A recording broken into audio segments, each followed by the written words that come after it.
Bueno, qué lindo estar en casa. Qué lindo otro domingo más juntos. Los extrañamos en la semana.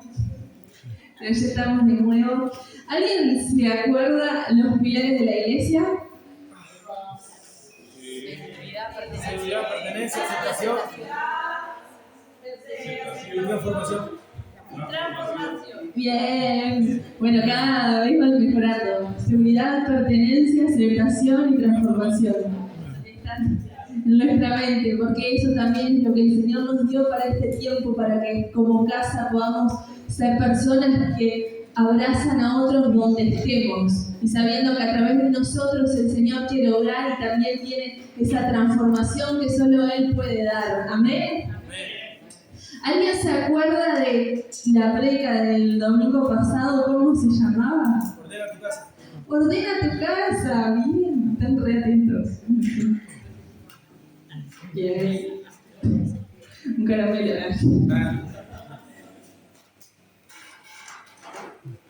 Y queremos seguir con este tema en las siguientes semanas también, porque entendemos que Dios nos habló acerca de un año de multiplicación, pero para que haya una multiplicación de lo que Dios quiere, primero tenemos que ordenar hasta lo profundo de nuestro corazón, de quiénes somos, para que se pueda multiplicar también algo bueno que provenga directamente del cielo. Entonces todo lo que es de nosotros, sabemos que no hay nada bueno en nosotros, solamente Cristo. Entonces creemos en ese orden de alinearnos a su presencia, a su voluntad, y que eso es lo que queremos multiplicar este año. Que sean sus promesas cumpliéndose, que haya gente también que entre, pero que sea a través de ese orden en nuestras vidas también lo que impacte a otros, y también eso se multiplique en otras personas que también encuentran ese orden, esa paz, esa seguridad, esa pertenencia y esa transformación en el único que nos ha transformado a nosotros. Y yo no sé qué tipo de persona sos cuando ordenás tu casa, pero cuando yo era adolescente, me acuerdo que cuando ordenaba mi cuarto, armaba un caos previo al orden. Sacaba toda la ropa arriba de la cama, pero también agarraba los cajones y lo daba vuelta, le ponía cosita por cosita. Y entonces yo pensaba, llega alguien a entrar en este momento, sería el peor momento, porque yo estoy ordenando, pero unos capaz horas o minutos antes parecía el peor desorden de mi vida. Entonces a veces, bueno, ahora no hago eso de desordenar tanto antes de ordenar, pero antes me acuerdo que era un caos, daba vuelta a todo para poder ordenarlo después. Y a veces cuando empieza el orden antes, si miramos, nos encontramos con un caos y no entendemos, y no vemos dónde va, pero si dejamos que Dios obre, eso también va a ser para bien, porque todo va a estar en el lugar que tiene que estar.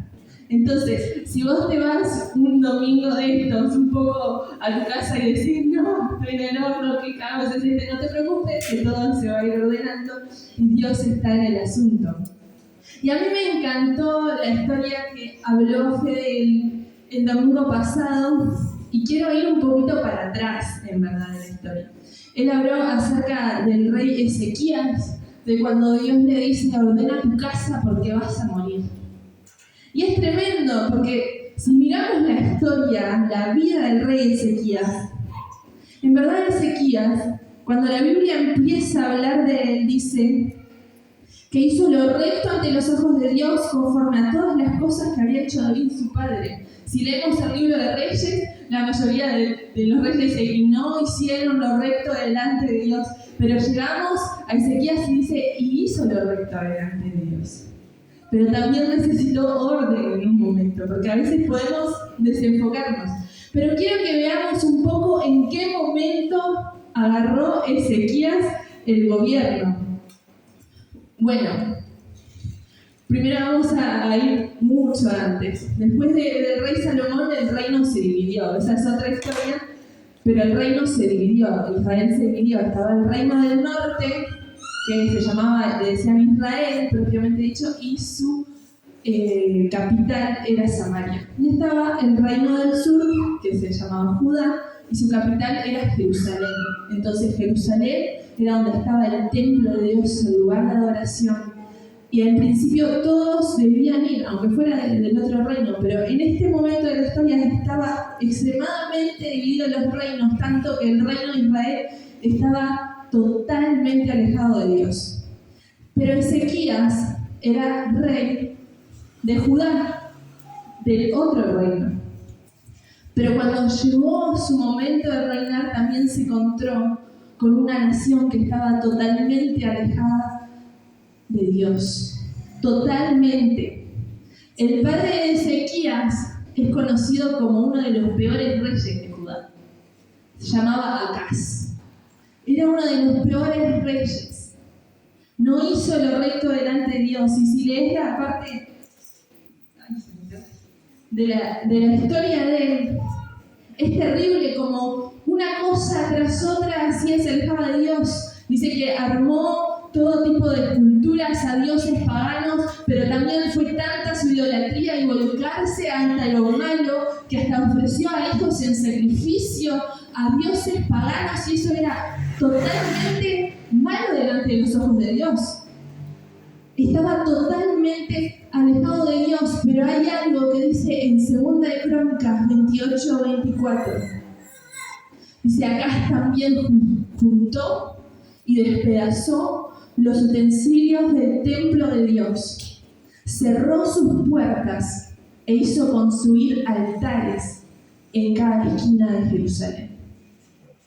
Era tan grande la maldad de Acaz, su corazón se había torcido tanto, que dice que agarró hasta todo eso que era sagrado, todo eso que era usado para adoración a Dios, lo despedazó y cerró las puertas del templo. El cerrar las puertas del templo era decir: Dios ya no gobierna en esta nación. Acá se estaba diciendo: a mí no me importa, si yo necesito voy a encontrar algún sustento humano, alguna ayuda en otras cosas, voy a hacerlo con mis fuerzas, pero Dios ya no gobierna ni forma parte de esta nación. Eso es lo que estaba diciendo acá, al cerrar las puertas del templo. Al cerrar las puertas del templo estaba diciendo: yo puedo. Estaba creciendo tanto su soberbia que él creía que podía por sus propios medios. Eso es lo que había hecho Acaz. Y entonces la realidad de Israel estaba totalmente en decadencia. Políticamente él se había alejado de Dios, había hecho todo esto, había dicho: Dios, no quiero que seas más parte de la historia de mi vida y de la nación. Y déjame decirte que si en un momento querés tomar esta decisión, quizás no con palabras, pero con acciones como lo hizo él, déjame decirte que la historia va en decadencia, porque Dios es el único que puede traer orden, el único que puede traer paz, el único que puede restaurar todas las cosas. Y acá le dijo: no, Dios, vos no. Y entonces ahí todas las naciones quisieron venir a atacarlo, y él, para poder defenderse, se hizo un aliado. No tenía más a Dios en quien confiar, entonces intentó buscar a su alrededor para confiar en otras naciones.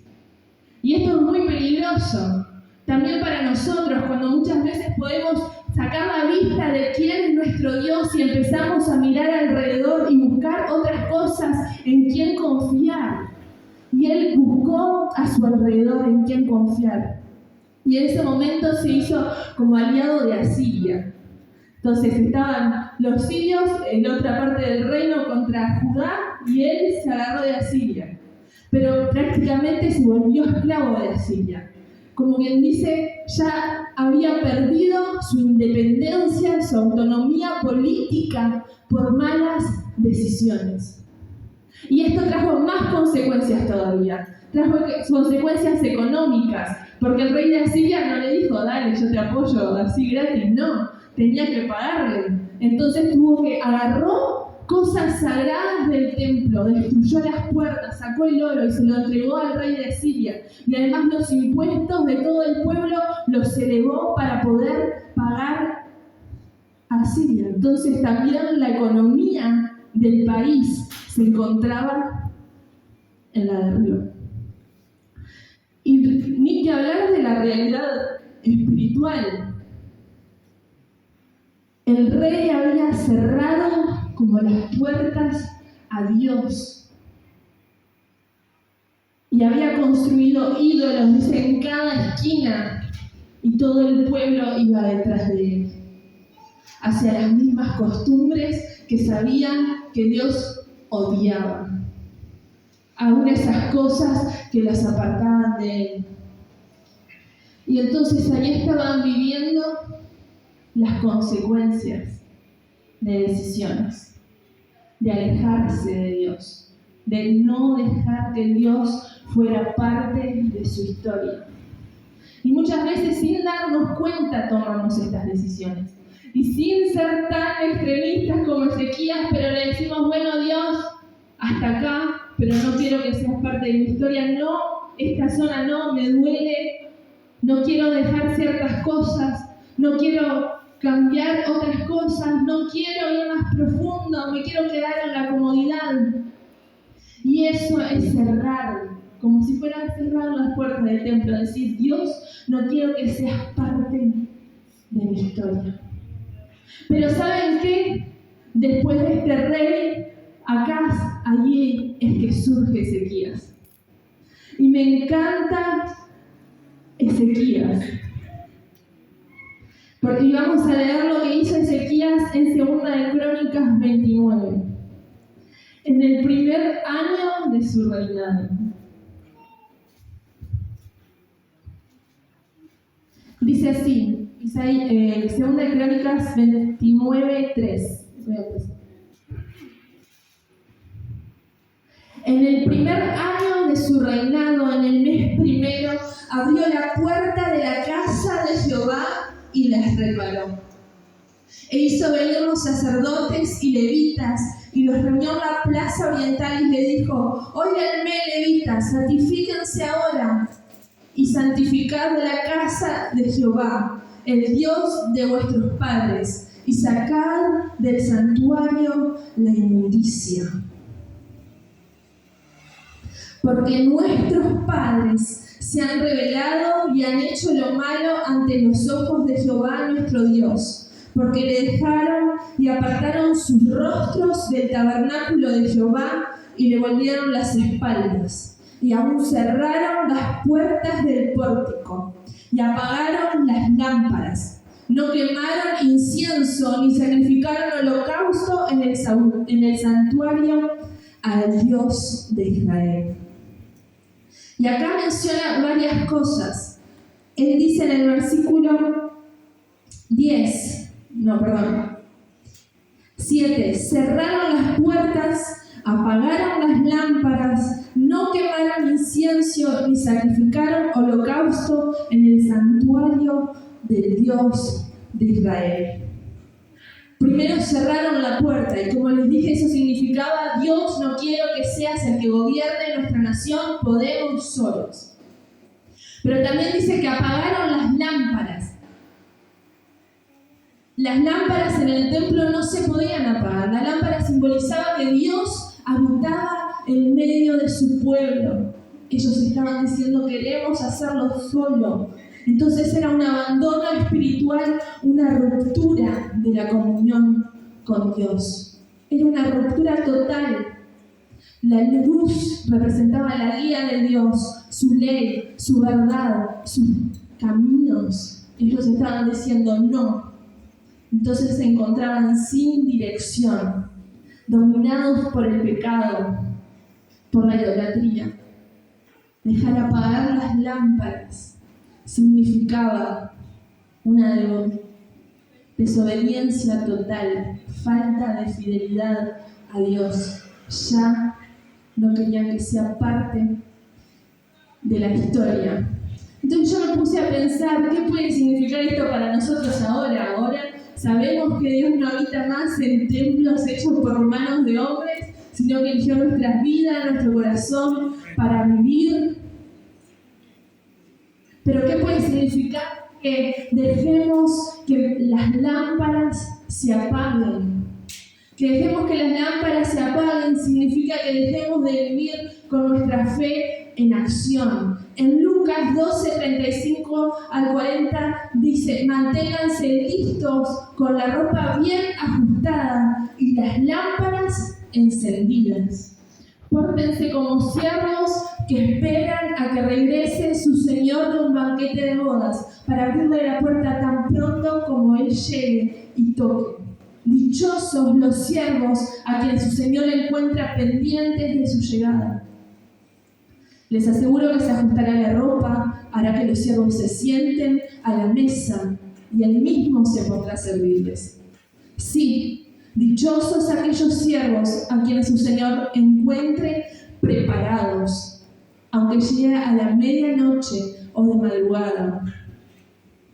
Pero entiendan esto, si un dueño de casa supiera que ahora va a llegar el ladrón, no lo dejaría forzar la entrada.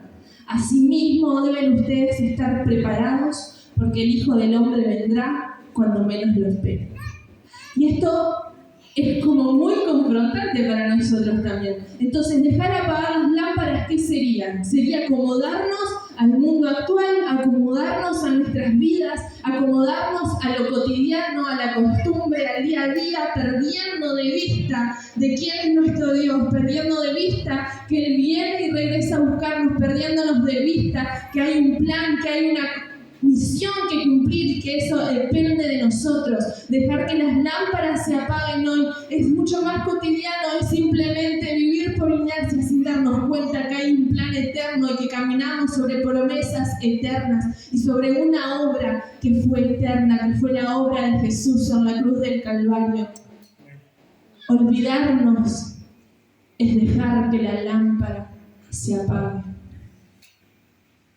Y esto es tan sigiloso como empieza a pasar en nuestras vidas.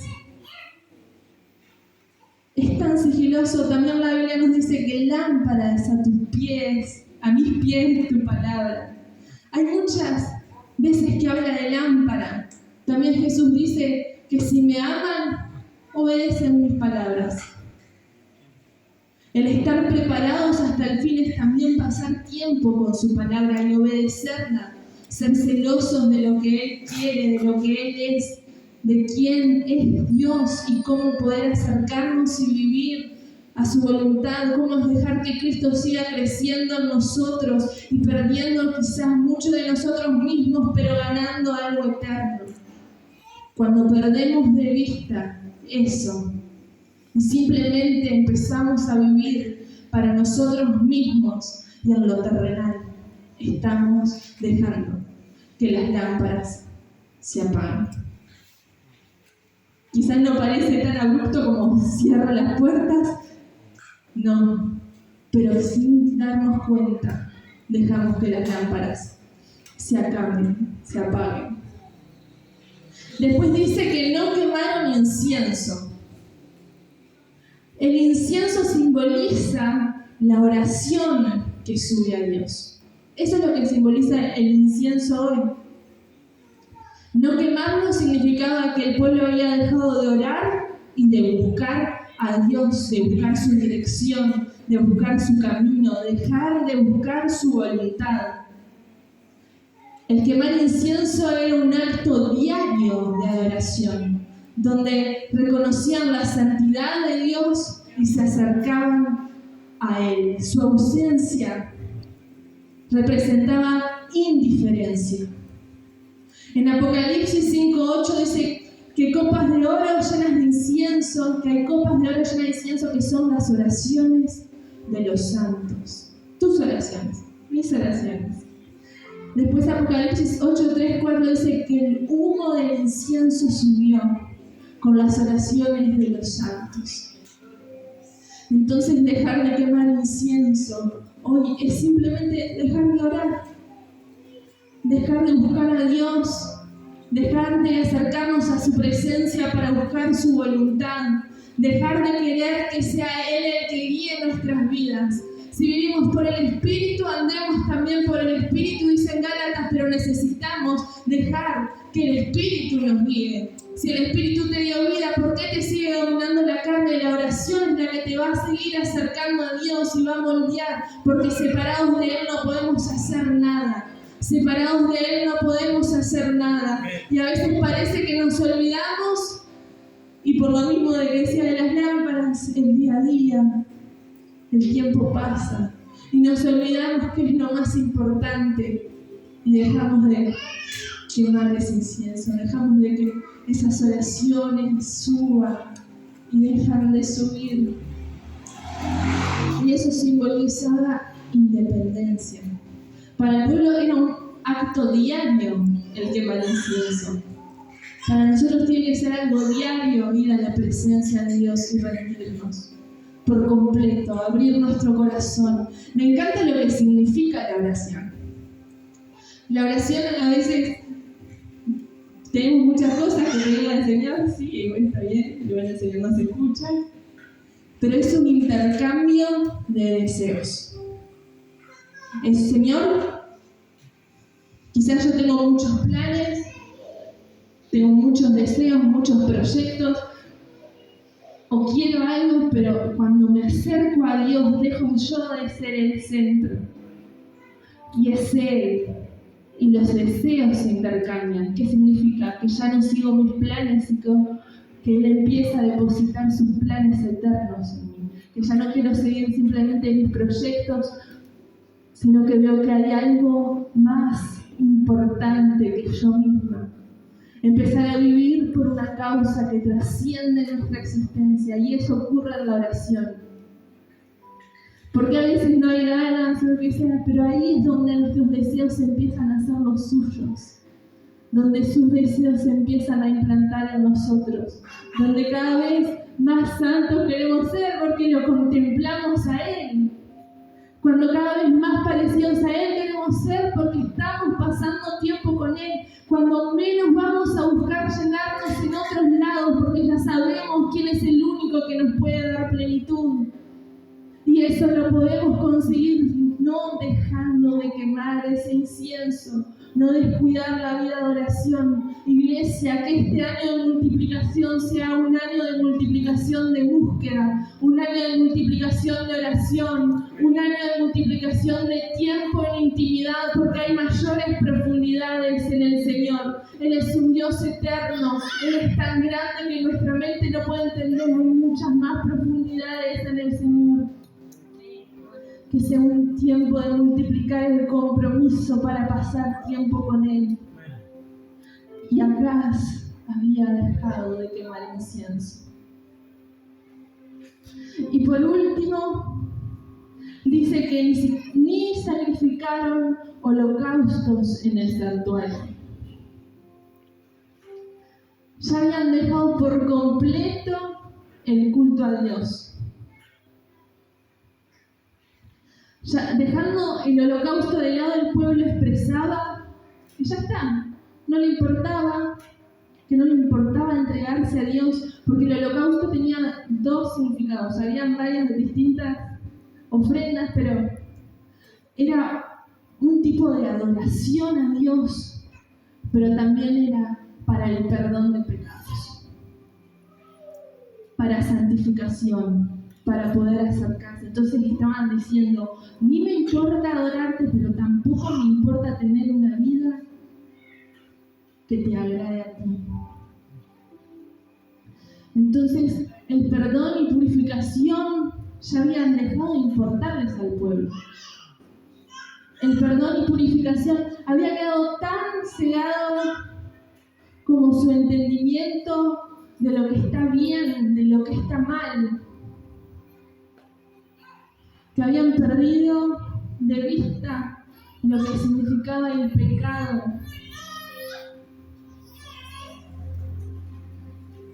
El pueblo había reemplazado a Dios completamente por otros ídolos y ya no les importaba ser agradables a Él. Y a veces, yo creo que esto fue como progresivo también.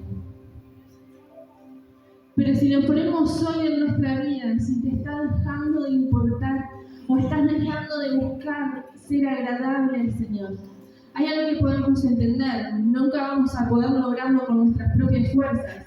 Es el sacrificio de Cristo el que a nosotros nos santifica. Es el sacrificio de Cristo el que ya nos redimió por completo, que hizo esa expiación completa.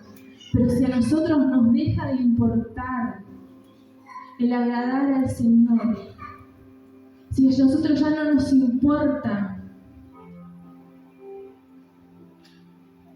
cumplir su palabra, que nuestra vida esté limpia ante su presencia, que Él sea el que nos purifique, que nos examine, que vaya a lo profundo. Si ya no nos importa, que Él siga creciendo en nosotros. Eso es señal de desorden. Y señal de que ya hemos reemplazado a Dios por otros ídolos. Y antes era más fácil saber que habían reemplazado a Dios por otros ídolos, porque empezaban a tener otras costumbres, otros cultos, otras estatuas. Era muy visible. Pero ahora estamos en un tiempo donde hay ídolos por todos lados y quizás son más invisibles. ¿Qué es lo que atrapa tu atención? ¿Qué es lo primero y lo último de tu día? ¿Cuál es tu tesoro? ¿Qué hay en el primer lugar de tu vida? Y pueden ser distintos ídolos, puede ser el amor al dinero, el correr para tener una buena vida, el bienestar, nosotros mismos. Puede ser otra persona también. Hay distintas cosas.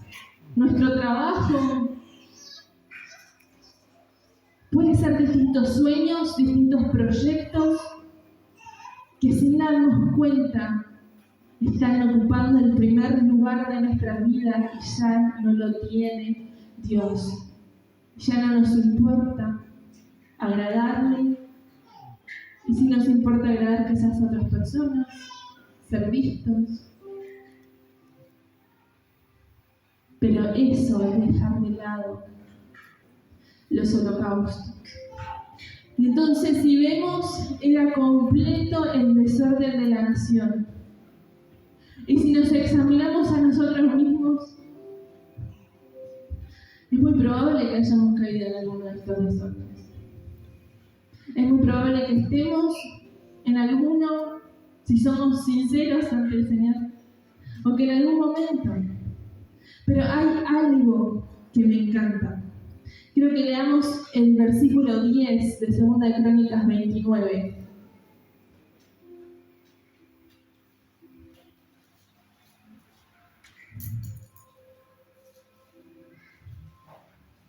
Dice, ahora, está hablando Ezequías, ahora pues yo he determinado hacer pacto con Jehová, el Dios de Israel, para que aparte de nosotros el ardor de su ira.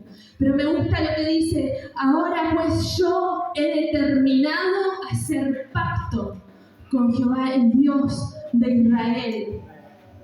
O sea que el orden empezó por una persona que se determinó.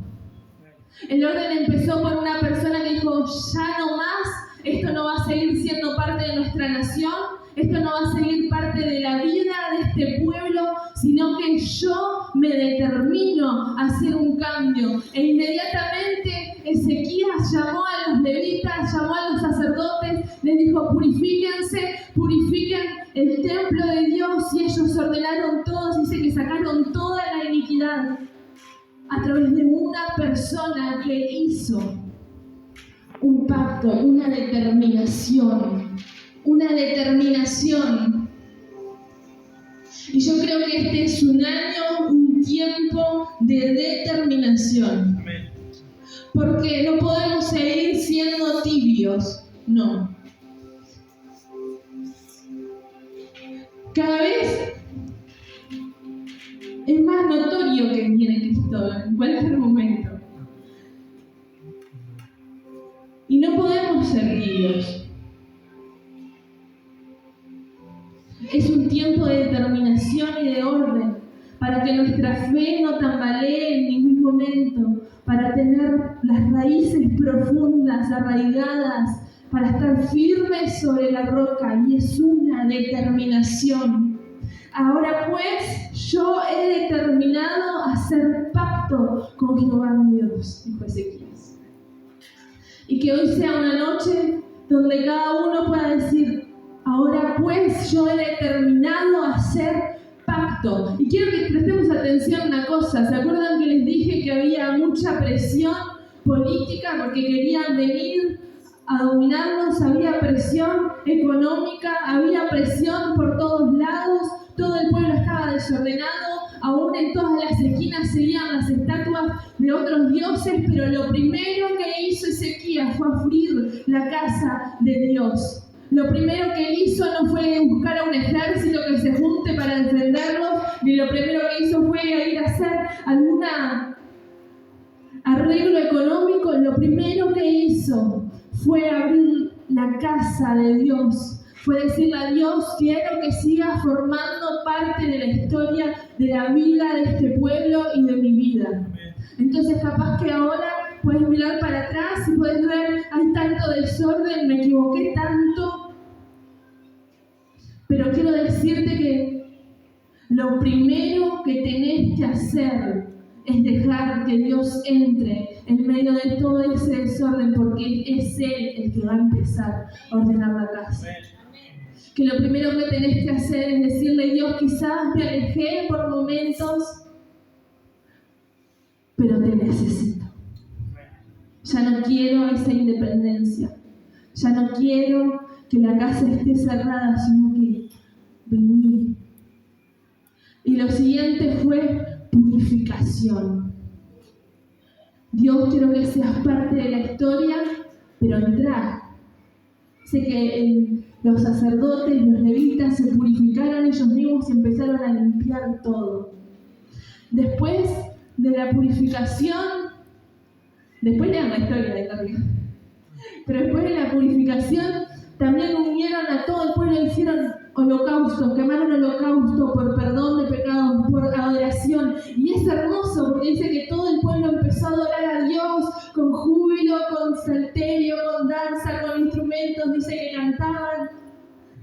Habían vuelto a su Dios. Y a veces capaz que no te das cuenta si te alejas, pero hay algo que estás perdiendo, que es esa plenitud que solo Él te puede dar. Por favor, léanlo. Segunda de Crónicas 29 en adelante. Empiezan a contar cómo empezaron a adorar al Señor. Cómo Ezequías y los sacerdotes se arrodillaron y se inclinaron ante el único, reconociendo que era el único digno. El único que podía traer restauración, el único que podía traer orden.